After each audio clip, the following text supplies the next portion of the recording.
విశాఖపట్నం సింహాచలం దేవస్థానానికి సంబంధించి చంద్రోత్సవంలో భాగంగా జరిగిన ఘటన ఉదంతం ఒక్కసారిగా అందరిని కలిచివేసింది. ఈ ఘటనకు సంబంధించి ప్రభుత్వం ఆగ్రహాన్ని వ్యక్తం చేసింది. కమిషన్ ఇక్కడ ఏర్పాటు చేయడం జరిగింది. ఆ కమిషన్ ప్రస్తుతం ఎంక్వైరీని ప్రారంభించింది. సింహాచలం ఘటనపై కమిషన్ రీవెరిఫికేషన్ కు ప్రతిపాదించింది.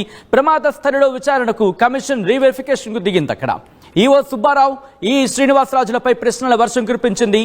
కమిషన్ ప్రశ్నలకు సమాధానం ఇవ్వలేకపోయారు ఇద్దరు.